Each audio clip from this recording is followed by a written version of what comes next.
Okay, in this video we are going to calculate the time where we can pass underneath a bridge.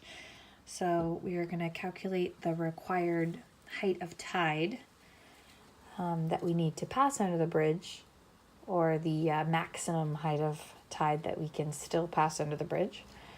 And then from that we're going to work backwards through table 3 to get a time where we'll have that height of tide. So sometimes we just call these a bridge problem. The first thing we can do is I have an example question here that we're going to work with, and then we are going to use the reprints for tide tables, not tidal current tables. We're going to use this tide tables, right? Only this part from 1983, our Coast Guard testing material. But before we can get into here, and if you want a review of what the tables have in them, please see the video before this on calculating the height of tide at any time. Because we're just going to jump into this publication as if you know what the tables are. Okay, but before we get into this publication, as I said, we're going to have to calculate the necessary height of tide to pass under a bridge. Right, and actually we're going to need to use the publication, but still, let's talk about it. All right, so when I see a bridge problem, as I do here, this problem says you are transiting under a bridge near Dame Point, Florida on May 23rd. Everything is in 1983. The charted clearance of the bridge is 40 feet. The air draft of the vessel is 41 feet. So already I see that I have a charted clearance that is less than my air draft. My air draft is the distance between the water and the highest, maybe the mast height or something. Okay, and so, wow, I'm going to hit the bridge by a foot. Okay, what is the latest time before 0800 on the 23rd that you may clear the bridge? And we're observing daylight savings time. That's a red flag here, okay? Probably because we're in summer. Okay, so I need to go as late as I can before 0800, so as close to 0800 as I can, but definitely before 0800 on the 23rd. And so what's the height that I need? There's two ways to start this problem off. The first is through memorizing a formula. Okay, and that formula is the necessary height of tide.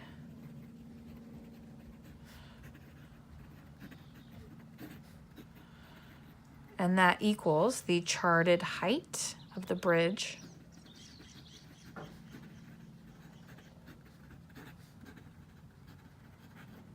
plus the mean range of tide minus the vessel's air draft. So we can see that the necessary height of tide would be the charted height of the bridge, which is 40 feet, plus the mean range of tide, which I don't have, and then minus the vessel's air draft, which in this example is 41 feet. Okay, and that would be our necessary height of tide. So I'm going to show you how you can get your mean range, okay, in table 2 in just a minute. So if you don't remember this formula and you have a problem like this, you can just sort it out using a visual. So to better your understanding, I'll just give you that visual here, and you can choose if you'd rather memorize the formula or work through it in your head. And we'll explain the formula in the process. So here I have a bridge. And there's some water under the bridge. And I have a vessel not drawn to scale at all. Okay. And this vessel needs to get underneath this bridge. Here my picture doesn't show us a safety factor, but if you had a safety factor, you would add that on to the vessel's air draft. So this could be the actual end of the mast, and this would be the safety factor added on. Just add it on to the air draft. In this instance, we're just going to calculate as though we have no safety factor. So right when we can get underneath the bridge, scraping paint, okay, which would not be what you'd want to do in real life, but that's what we'll calculate today. So our air draft is going to include any safety factor. Okay, so we'll call this figure our air draft, the distance from the water to the bridge. Okay. Our height of tide is the height above or below, right, the charted depth. So in this picture, I'm just going to make it a positive tide, as it often is. Okay, so this is the height of tide here.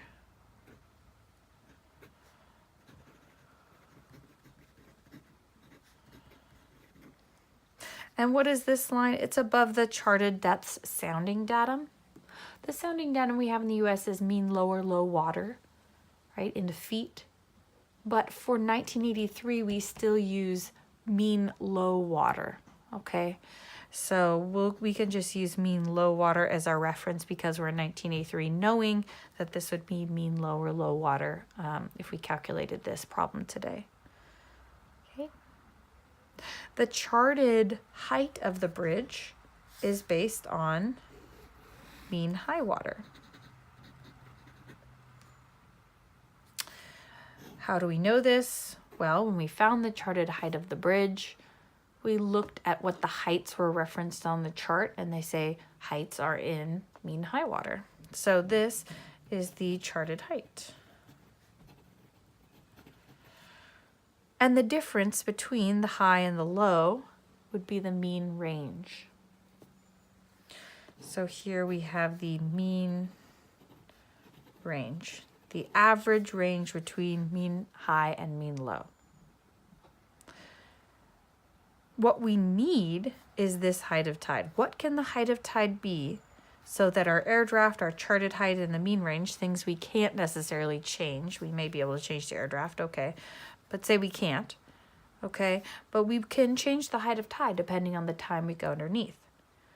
So here we take the charted height, we add the mean range, that gets me this distance, then I subtract the air draft, and that gets me the height of tide left over. I could draw this picture with the water level below, okay, the height of tide, and then in our formula that would just mean we had a negative for the necessary height of tide, which is fine. All right. So let's work through this problem now. We can use both methods, but because I've written out the formula, I will just use this method.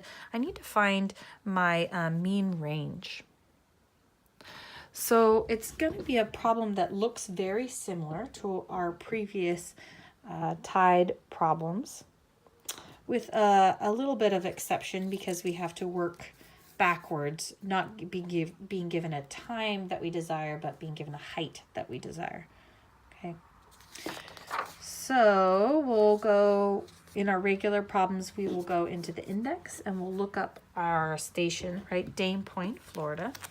So here I'll go into the index.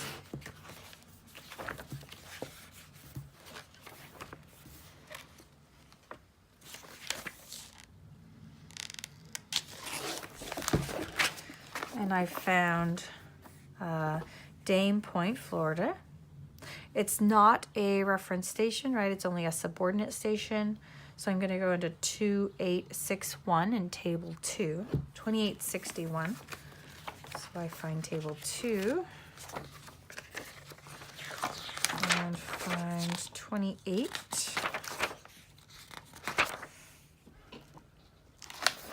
61, which is right here, Dane Point, Florida. So now I can scan over. I know that this is what I'm going to use as my corrections for that table I'm going to build. Okay, but what I'm looking for just to find this necessary height of tide is the mean range. Okay, so I'm going to scan over in Dane Point all the way over here and find this figure of 3 feet. This 3 feet is the mean range. It's not the mean tide level, That would be the average level. It's the mean range of tide because we're looking for the difference between high and low, which we know is a range. Okay, so make sure you're using mean range. The mean range for springs would be when we have spring tide events, right? So that would always be a greater number.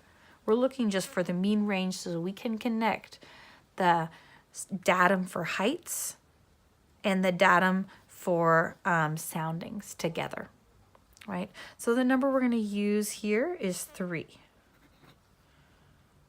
So we have 40 plus 3 minus 41. We have a necessary height of tide of 2 feet, right? Again, we have a charted height of 40. We have a mean range that we found from table 2 of 3. We subtract our air draft of 41, and that gives us a necessary height of tide of 2 feet. So if the height of tide is 2 feet, which means the water level is 2 feet higher than the charted depth, then we can pass under the bridge safely, hopefully with the margin that we built into our air draft. Okay. If it's any less than 2 feet, we can definitely pass through. If it's any more than 2 feet, then we cannot pass through. So 2 feet is the maximum height of tide where we can pass through the bridge. I mean, we can pass underneath the bridge and not hit it. Okay, so let's now understand we can have anything less but nothing more. All right. So from there, the problem gets very simple. We need to determine the high and low water heights and times at Dame Point, and maybe we're looking for a time around 0800, right? So that's our guidance, right? The latest time, we want to get as close to 0800 as we can, acknowledging that we may not be able to get through at 7:59, right? So because I'm running out of space here, I'm going to shift to another page. Okay, and we'll just leave the formula there, even though you can draw the picture. All right. And I will build my table as I did before, based on table 2. So I'm always, whenever I see any tide problem, I'm going to consider table 1, which is my reference station. And then table 2, which is my subordinate station corrections. Here and then that will give me my subordinate station tides. And I know I work with time. I don't have to memorize this. I can just look right here and see, oh, time of high water and time of low water. And then height. Okay, height of high water in feet, right? And then height of low water in feet. So I can pull out my table 2 substation corrections, right? My table 2 number was 2861. Sometimes that comes in handy there, so I get in the habit of writing it. At Dame Point, okay, I have to add 46 minutes to the time of high water, plus 0046. I have to add 55 minutes to the time of low water, plus 0055. Again, just like my last example, often tide and currents are adding and subtracting from the reference station figures. In this example, we are multiplying because there's an asterisk. Okay, so in this above correction, we would just subtract, but here at Dame Point, we multiply. Okay, it will always be specified with an asterisk. So here, multiply the high water height by 0.67, and it happens to be isn't always the same for the low water, but in this case we multiply by 0.67 for the low water. All right, So from there, we have to go into table 1 and look up our figures for our reference station. We scan up and see that our reference station is Mayport, right? And it's on page 108. So let's go to page 108. This is in table 1, but it conveniently gives us a page number.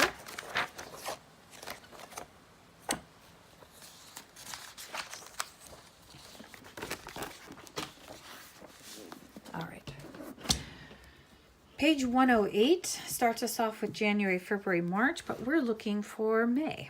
So we have to switch over to page 109. Still in Mayport, right? In May. Got it. Okay. Here is where we have to consider daylight savings time. When using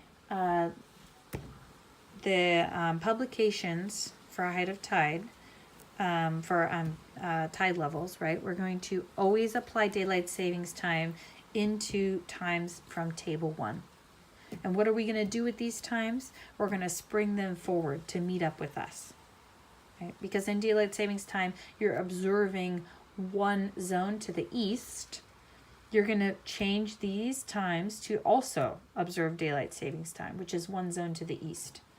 Okay, and because we're working in west, that means adding 1 hour to these times, okay, to put them in daylight savings time. Remember that my time meridian for this is zone description +5. So another way that daylight savings time may be represented in a question is that it may say a zone description that is one zone to the east. In this example, that would say zone description +4, right? That is daylight savings time at this station because it's normal time, Eastern Standard Time, is in +5, right? 75 divided by 15 gives me 5, and I'm in the west, so that's positive. So zone description +5 is Eastern Standard Time, and daylight savings time observes one zone to the east, which would be zone description +4, right? So that's how we determine that we have to consider daylight savings time, or we're just given DST, right? Daylight savings time is observed. All right, so if daylight savings time is observed, I just automatically view these times and add 1 hour to them, right? So we're looking for a time around 8 on the 23rd of May. So May 23rd happens to be a Monday, okay? We see 5:55 is our first event. I know it's actually 6:55. Okay, and then I think, okay, what is this, a high water or a low water? Well, the height of tide is 4.3. The event before it was on the previous day, okay, and it was a -0.3, and the next event is a -0.6. So I know 4.3 is high in comparison. It is a high water event. So at 6:55, the height was 4.3, high water. I know when I get to my substation, I'm gonna have to add 46 minutes. So yeah, that'll get me pretty close to 8 o'clock. That's my closest event. So I'm gonna work with this one first. So 06:55 for the high water. And the high water has 4.3 feet height of tide. Okay, so now I take 55 and I add 46 minutes. I work down, so 55 plus 46 minutes, that gives me 101 minutes. I carry over 1 hour, so I take out 60 minutes. That leaves me with 41 and 1 hour here. So I have 0741 is the time of my high water. What's the height? At 0741, I take 4.3 and I multiply by 0.67. The height is 2.9 feet. All right. So 2.9 feet, I cannot go, so I can see that I cannot go under the bridge at 7:41. Because the height of tide is too high. I cannot go in with anything over 2 feet.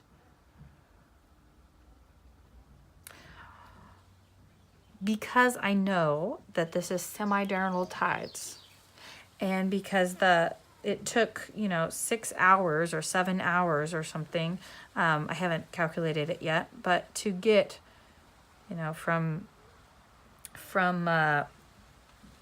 negative 0.3 to 4.3, okay, I know that in 20 minutes or 19 minutes that it takes to get to 8, I'm not going to be able to drop down a third of this. Okay. So I believe that I will be going through under the bridge before this event, before this high water event. If I had any doubt, I would calculate the time for 8. Okay, what could I go through at 8? And when I decided that I couldn't go through at 8, I would have to go backwards and say, if I can't go through at 8, then what's the next time that I can go through, right?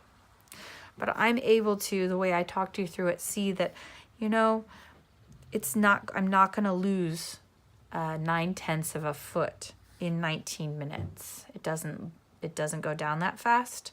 So I know I'm going to go through before 7:41. How much before? I don't know. But I have to use the event before this event as a reference for the low water. So I was looking at the 23rd. What happens before this 6:55 event? Even though it says 5:55, we applied daylight savings. Well, it was on the previous day at 23:54. But then I apply daylight savings and find, it's actually on the 23rd. It's 00:34, so my low water occurred at 00:34, and the height of tide was in negative 0.3 feet. So now I'm going to see what time this event happened at, this low water event, 34 plus 55. Okay, that gives me 89, and I subtract 60 out of that, and it makes, carry that, so this is 01:29. That's the time of my low water event. What was the height of tide at that time at my substation? I take 0.3, a negative 0.3, and I multiply it by 0.67. That gives me a negative 0.2 feet. So again, I can't go through at the high water. I can definitely go through at the low water, right? It is definitely below 2 feet. It's a negative 0.2 feet.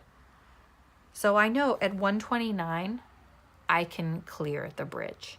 And then at some point between 1:29, the water is rising, right? It's rising up until the high water event. So the water is rising and it will hit 2 feet. And that's the last time I can go through. Any time after that, it will be above 2 feet and I won't be able to pass under the bridge. All the time before that, I may pass underneath the bridge. Okay? So I'm looking for that latest time, that time when it's exactly 2 feet. Okay? So that guides me to my next process. So when you go through the index in table 2 and table 1 and then get your subordinate stations and then check your mind and see, okay, this is when I can go through some time in between these heights. Now I go to table 3. Now I need to interpolate to see what time between these two heights. So let's go to table 3.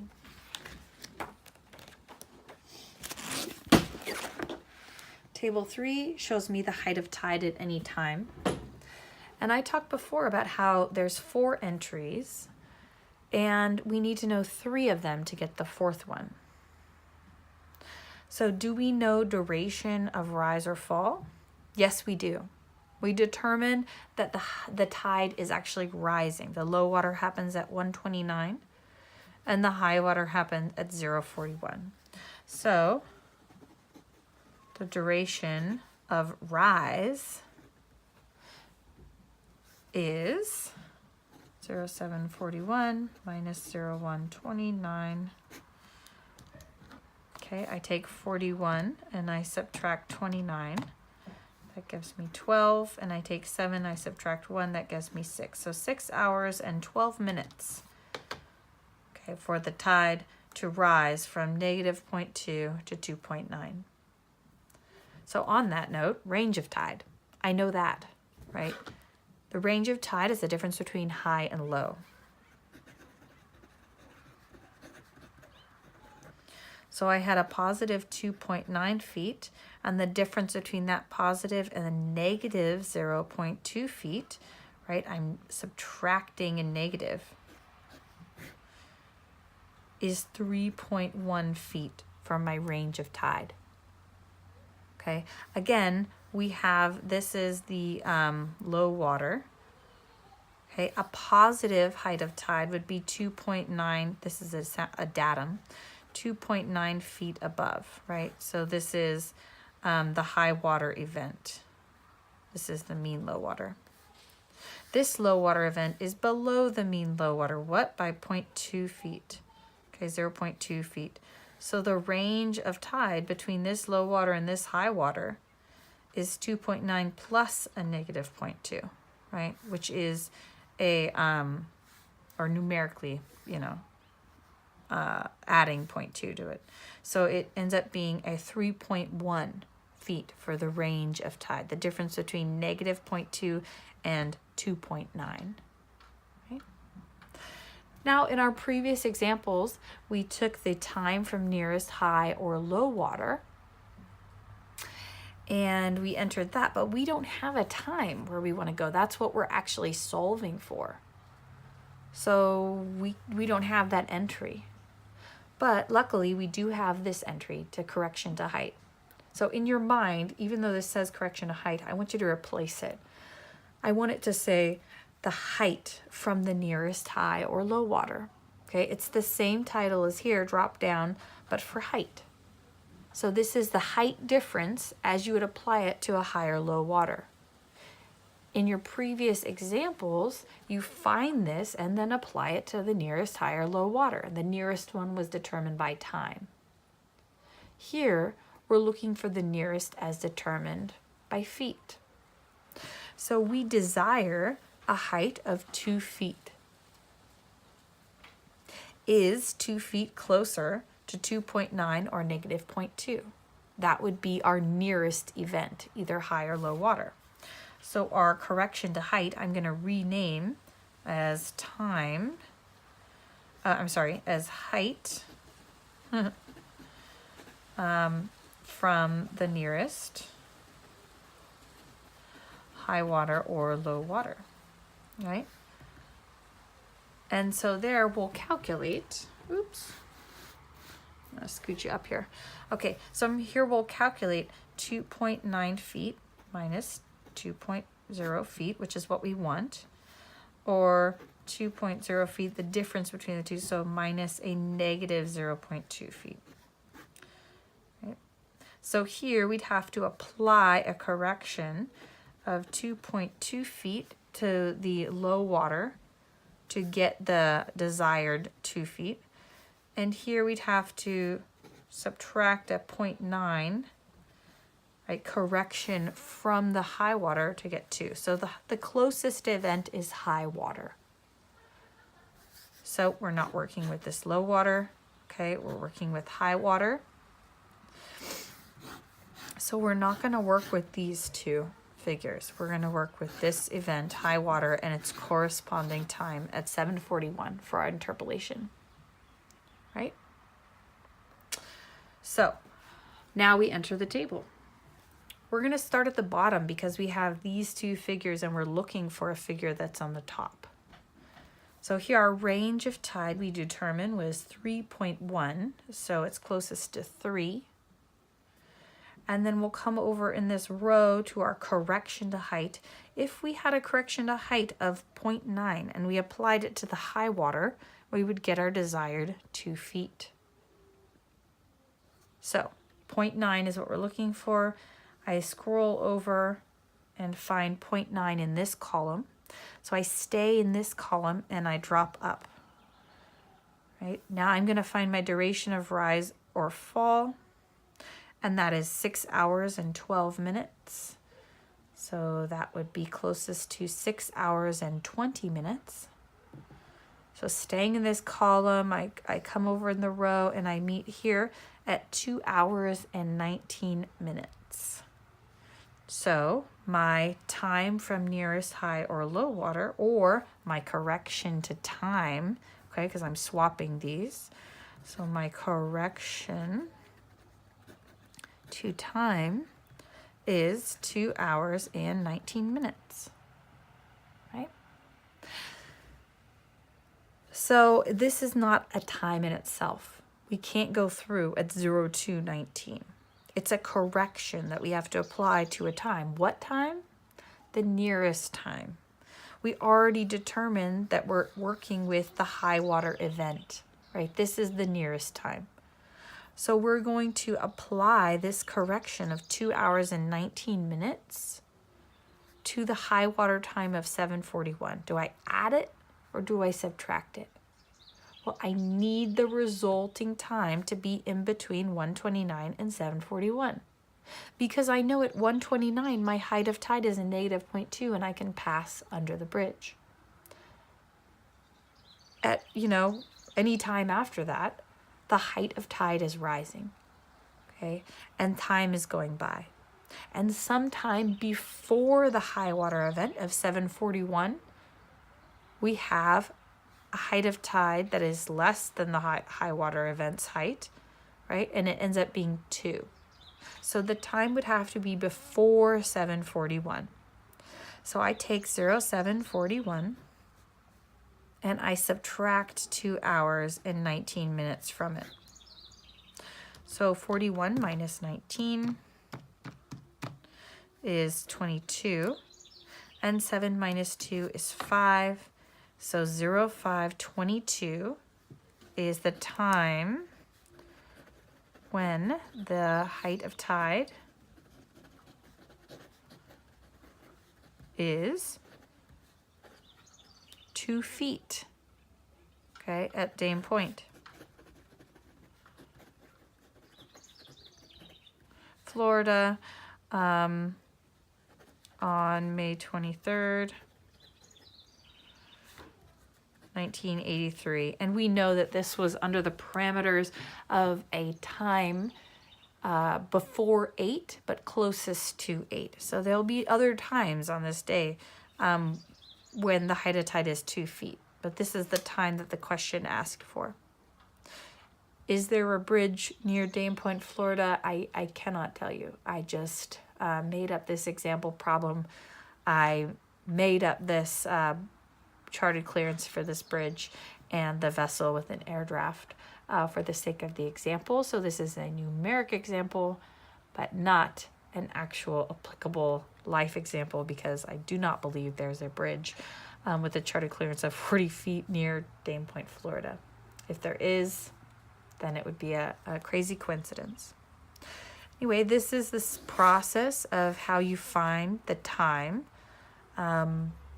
where you would safely be able to pass through a bridge. This is also an example of applying daylight savings time when calculating either height of tide or when you can pass under a bridge, okay, using this publication.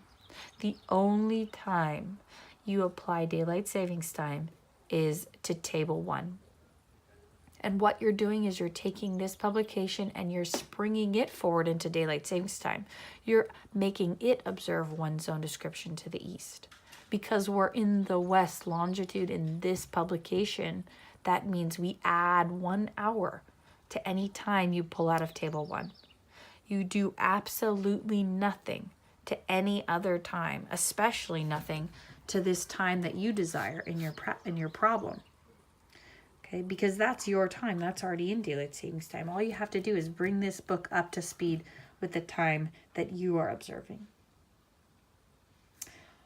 All right, thanks for your time.